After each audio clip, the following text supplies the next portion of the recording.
Shalom Bapak Ibu Saudara yang terkasih dalam Tuhan Yesus Kristus. Salam sejahtera bagi kita semua. Hari ini kita kembali bisa merenungkan firman Tuhan. Ini merupakan anugerah dari Tuhan. Bapak Ibu Saudara, mulai dari hari ini sampai 10 hari ke depan, kita akan belajar tentang 10 perintah Allah. Hari ini kita akan membahas hukum yang pertama. Saya akan membacakan bagian firman Tuhan yang menjadi dasar perenungan pada hari ini. Firman Tuhan terambil dari Keluaran pasal 20 ayat 1 sampai 3. Keluaran pasal 20 ayat 1 sampai 3, demikianlah firman Tuhan. Lalu Allah mengucapkan segala firman ini. Akulah Tuhan Allahmu yang membawa engkau keluar dari tanah Mesir, dari tempat perbudakan. Jangan ada padamu Allah lain di hadapanku. Bapak Ibu Saudara, dalam bagian firman Tuhan ini jelas sekali bahwa Allah memperkenalkan dirinya kepada bangsa Israel. Tentu ini bukanlah perkenalan awal. Namun kalimat ini diucapkan oleh Allah dengan tujuan untuk kembali mengingatkan bangsa Israel siapa Allah mereka. Allah mereka bukanlah Allah bangsa Kanaan yang dihalau, melainkan Dia Allah yang membawa mereka keluar dari tanah Mesir masuk ke dalam tanah Kanaan. Bapak Ibu Saudara, mengapa Allah perlu untuk melakukan hal seperti ini? Mengapa Dia perlu mengatakan kembali tentang siapa dirinya kepada mereka? Tentu jawabannya adalah karena sebagai seorang manusia, bangsa Israel sangat mudah untuk melupakan keberadaan Allah di dalam kehidupan mereka. Banyak sekali ya kisah yang ada dicatat di dalam Alkitab bagaimana mereka lupa tentang Allah mereka dan mereka menyembah kepada Allah-Allah lain. Maka tidak heran di dalam bagian yang paling awal di hukum yang pertama, Allah mengatakan jangan ada padamu Allah lain di hadapanku.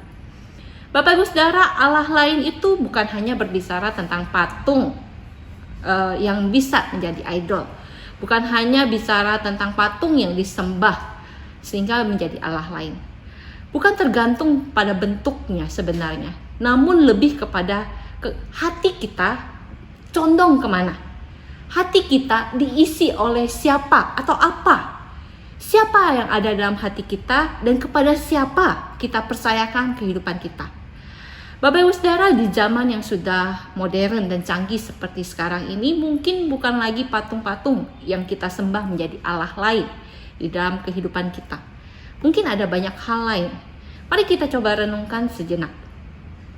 Siapa dan apa yang memiliki porsi besar dalam hati kita lebih daripada Allah? Mungkin itu adalah orang tua kita, anak kita, teman kita.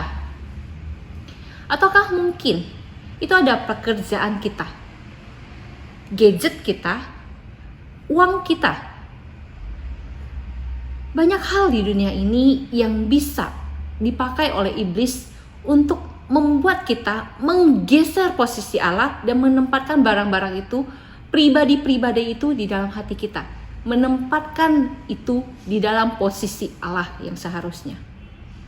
Refleksikanlah hal ini Bapak Ibu Saudara.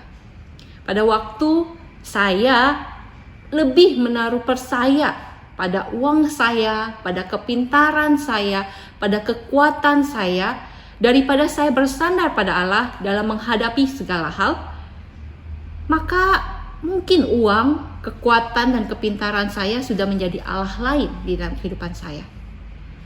Pada waktu saya lebih mencintai, lebih memberikan banyak waktu, lebih memberikan sangat besar perhatian kepada pekerjaan saya, pada anak saya, pada keluarga saya, teman saya, relasi saya dengan orang lain, mungkin tanpa sadar kita sudah menaruh mereka pada posisi di mana seharusnya Allah berada.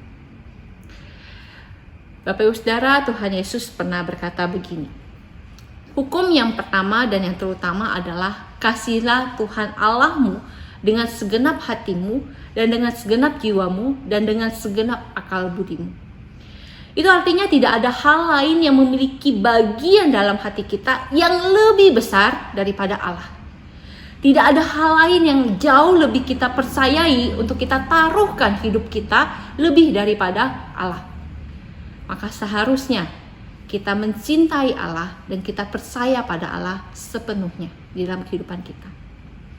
Apakah ada Allah lain yang kita simpan di dalam hati kita?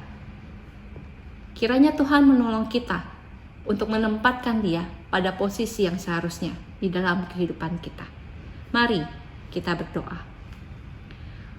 Tuhan, mungkin terkadang kami lupa bahwa Engkaulah Allah kami.